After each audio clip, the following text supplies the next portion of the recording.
और इधर दोस्तों देखेंगे, इधर दोस्तों देख सकते हैं चट्टानों। साथियों नमस्कार, मैं सुनील कुमार स्वागत करता हूं आपका अपने यूट्यूब चैनल चित्रकूट जर्नी में। दोस्तों एक बार फिर से हम आए हैं चित्रकूट से लगभग 30 किलोमीटर दूर गुप्त गोदावरी पर्वत पर, जहां पर एक संत कंदरा में भजन साधना और तपस्या करते हैं। तो चलिए आइए चलते हैं, आपको उनका दर्शन, उनका सत्संग इस वीडियो के माध्यम से आपको दिखाएंगे। तो हमारे साथ हमारे ब्लॉग में बने रहिएगा।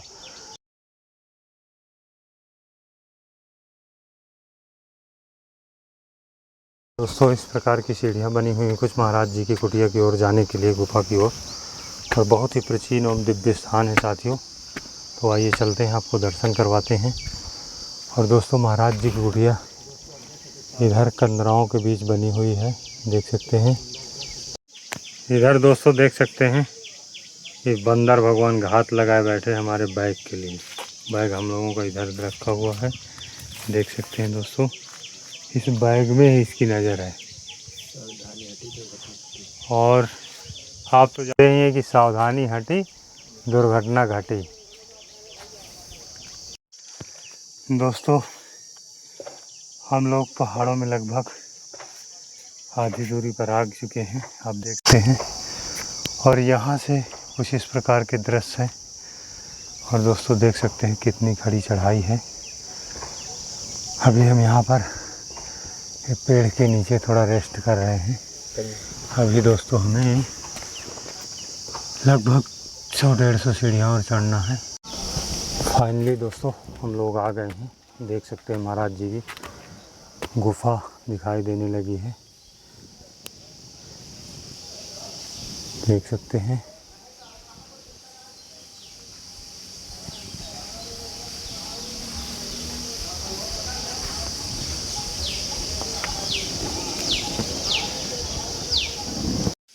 फाइनली दोस्तों हम लोग आ गए हैं महाराज जी के आश्रम परिसर में। हम देख सकते हैं कितनी बड़ी बड़ी विशाल चट्टानों के बीच में महाराज जी की गुफा यहाँ पर है, देख सकते हैं।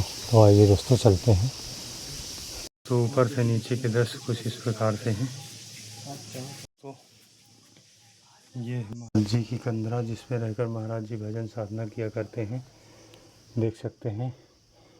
ये पूर्णतः प्राकृतिक है। और इधर दोस्तों महाराज जी का ये आसन है। और इसके अंदर एक और गुफा है।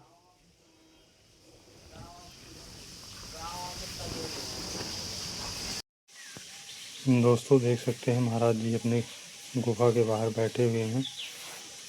और दोस्तों महाराज जी बोलते नहीं हैं, मौन व्रत में हैं। और यहाँ पर दोस्तों देख सकते हैं लिखा भी है, मौनी महाराज राम शंकर दास जी। दोस्तों यहीं पर एक बहुत ही प्राचीन रहस्यमयी जलधारा है, जो कि पहाड़ों के बीच से निरंतर जल निकलता रहता। तो उसके भी आज आपको दर्शन करवाएंगे। और यहाँ पर कुछ भक्त लोग भी आए हैं, श्रद्धालु, उनसे भी जानेंगे इस स्थान के बारे में, क्योंकि दोस्तों महाराज जी बोलते नहीं, मौन व्रत में हैं। तो आइए चलते हैं, हम आपको उस दिव्य जलधारा के भी दर्शन करवाते हैं। और दोस्तों इधर देखेंगे, ये महाराज जी की गुफा है, जिस पर रहकर महाराज जी भजन साधना करते हैं, देख सकते हैं दोस्तों।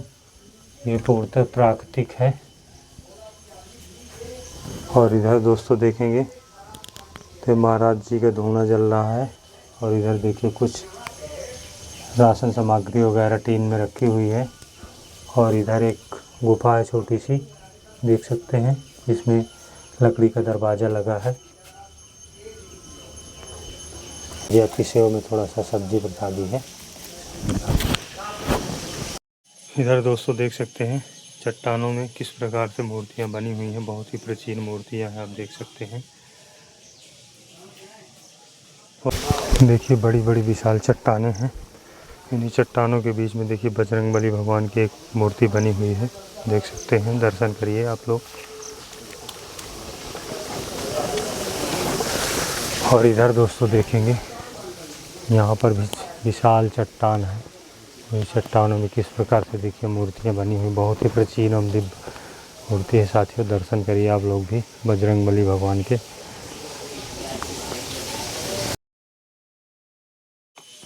दोस्तों देख सकते हैं बड़ी बड़ी चट्टानें, और इधर ये सामने आप देख पा रहे होंगे, यहीं पर एक बहुत ही प्राचीन दिव्य जलधारा बहती है जो पत्थरों से निकल कर आती है, और हरे भरे पेड़ पौधे हैं चारों ओर आप देखेंगे, और नीचे के दृश्य कुछ इस प्रकार से हैं। अभी लगभग दोस्तों हम लोग खड़े हैं 2000 फीट की ऊंचाई पर, और ये आश्रम बहुत ही प्राचीन एवं दिव्य है, और यहाँ का वातावरण इतना शांत एवं सुंदर है, जाने के बाद बहुत ही मन को शांति मिलती है। यहाँ श्रद्धालु लोग आते रहते हैं। और इधर दोस्तों देखेंगे महाराज जी के बर्तन वगैरह रखे हुए हैं, और देखिए कुछ लकड़ियाँ वगैरह एक कंदरा के नीचे रखे हैं। और इधर दोस्तों देखें महाराज जी की भजन साधना निरंतर चलती रहती है, देख सकते हैं दोस्तों।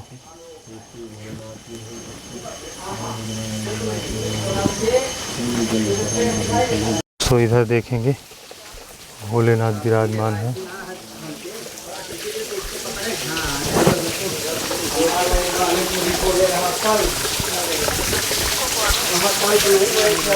दोस्तों देख सकते हैं पहाड़ों के बीच से किस प्रकार से निरंतर ये जलधारा हमेशा बहती रहती है, कभी सोखती नहीं है। आप देख सकते हैं कितना साफ स्वच्छ और निर्मल जल है यहाँ का।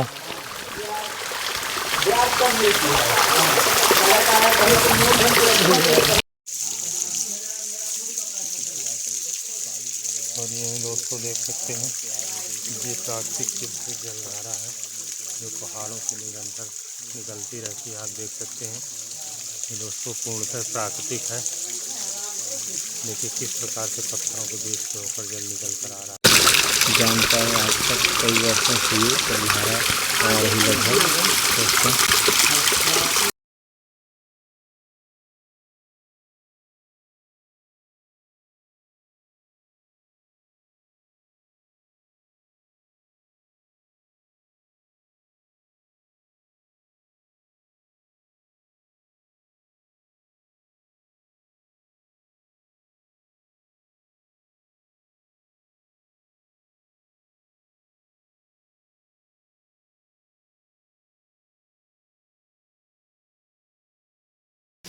दोस्तों आइए चलते हैं हम इस स्थान के बारे में एक दूसरे यहीं पर रहते हैं उनसे जानेंगे, क्योंकि महाराज जी मौन व्रत में हैं।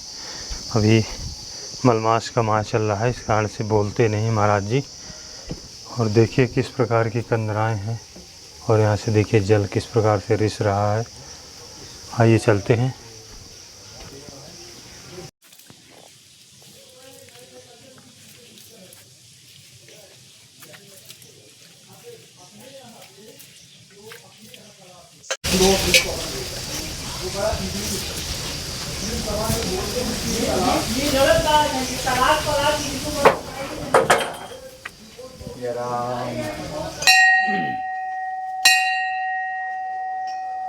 अंकल जी ये किन की मूर्तियाँ हैं, इनके बारे में? ये मूर्त ध्वज आश्रम के नाम से भी है। अच्छा ये अच्छा स्थान जी तो यहाँ पर बताते हैं, जैसे बुजुर्गों से पूछा गया, जी, उन्होंने बताया कि ये 3 मूर्तियाँ हैं जी मूर्त ध्वज, जी ताम्रत ध्वज जी और उनकी धर्मपत्नी, जी उनके लड़के, जी। ये तीनों की मूर्तियाँ। अच्छा अच्छा ऐसी जानकारी हमको बुजुर्गों से मिली। जी जी।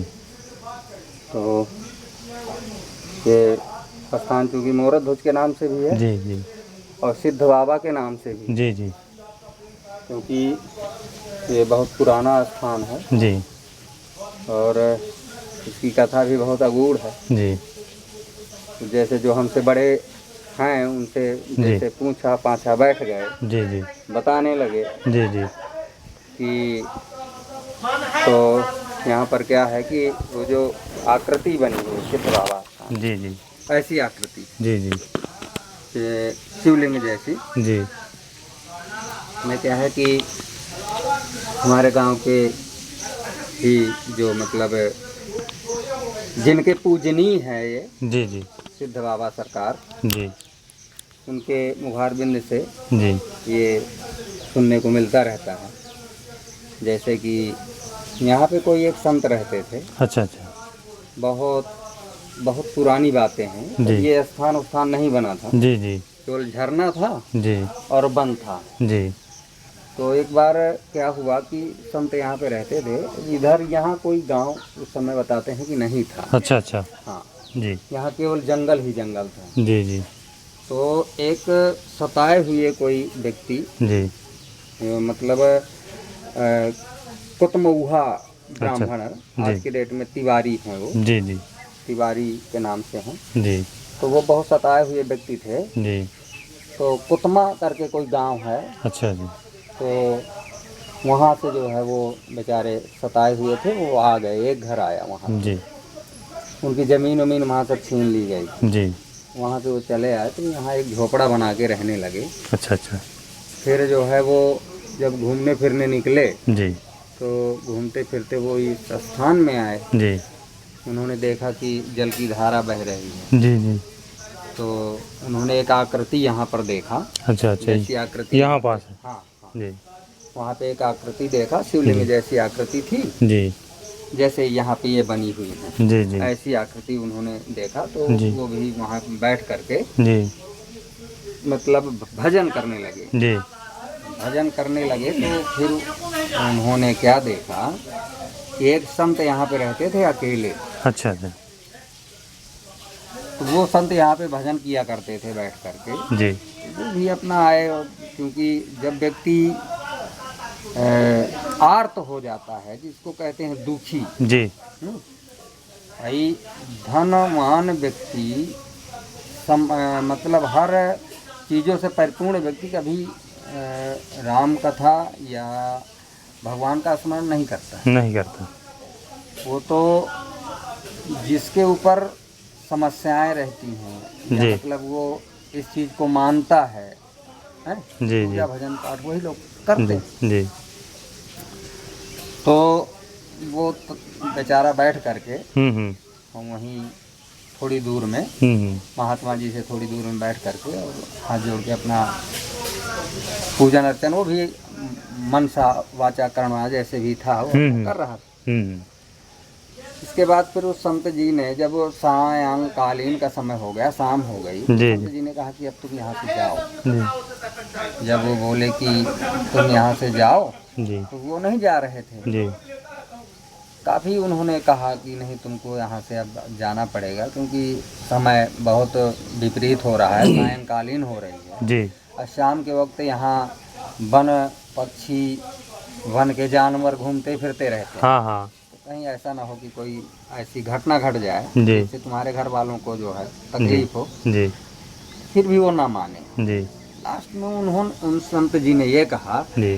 कि ये बताइए आपको चाहिए क्या, अच्छा। मतलब क्या परेशानी है तुम। जी तो उन्होंने कहा कि ना तो मेरे पास परिवार है जी बड़ा, मुझे लोगों ने सताया, मैं वहाँ से यहाँ आ गया जी अपने पैतृक गांव से। जी जब वहाँ से यहाँ आ गया तो मेरे पास परिवार नहीं है, मेरे पास धन दौलत कुछ नहीं है, जी जी भूमि भी नहीं है। तो उन्होंने कहा कि आज के बाद तुम्हारे पास परिवार होगा, जी तुम्हारे पास भूमि होगी, जी धन दौलत होगी, जी। कई पीढ़ियाँ उसमें विस्तार करेंगी। जी। ये जानकारी मतलब हमको अपने से बड़ों से मिली। हाँ, बड़े बुजुर्गों के द्वारा आपने जो सुना देखा। हाँ, अब ये जानकारी जब हमको मिली तो वही हम आपसे शेयर कर रहे हैं। जी जी तो जब उन्होंने ऐसा कहा तो वो किसी तरह से उनके कहने पर वो चले गए। जी जाने के बाद फिर धीरे धीरे समय बीतता गया। जी।